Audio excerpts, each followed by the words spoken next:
कशा आहात सगळे? स्वागत आहे तुमचं प्रतीक्षाच किचनमध्ये. तर हा व्हिडिओ मी बनवला आहे दिवाळीमध्ये, पण पोस्ट करते आहे आत्ता बिकॉज दिवाळीच्या कामामध्ये मला जमलं नाही पोस्ट करायला. तर ऑफकोर्स बेसनचं लाडू बनवते आहे मी.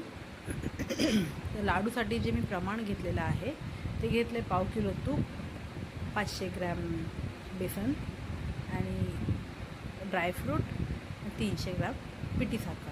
बस इनफ आहे, ह्याच्या व्यतिरिक्त काही लागत नाही आहे. तर आता कढईमध्ये मी पहिलं तूप टाकलं आहे, मग बेसन टाकलं आहे, हलवून त्याचा आत्ता हा कलर आलेला आहे. आणि हा कलर यायला मला जवळजवळ अर्धा तासच्या वरती लागलेला आहे, कारण हे सगळं मी स्लो गॅसवरती केलेलं आहे.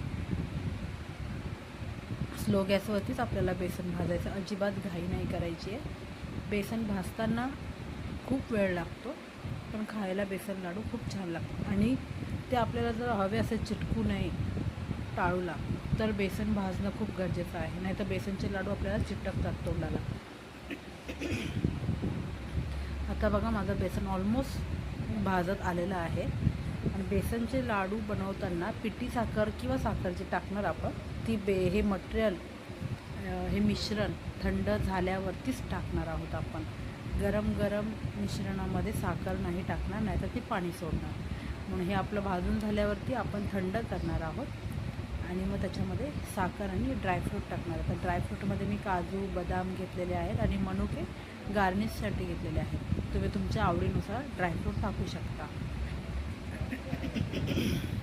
हे बघा दिसतात ड्रायफ्रूट माझे बारीक केलेले आहेत. आता ही पिठी साखर मी टाकते. पिठी साखर चांगली मिक्स करून घेऊन मग लाडू वळणं एकदम इझी आहे.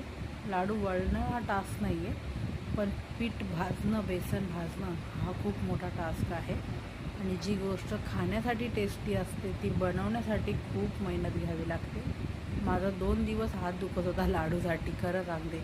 म्हणून मी व्हिडिओ पण पोस्ट नाही केला. मी फक्त एक पोस्ट केली होती बेसन लाडूची.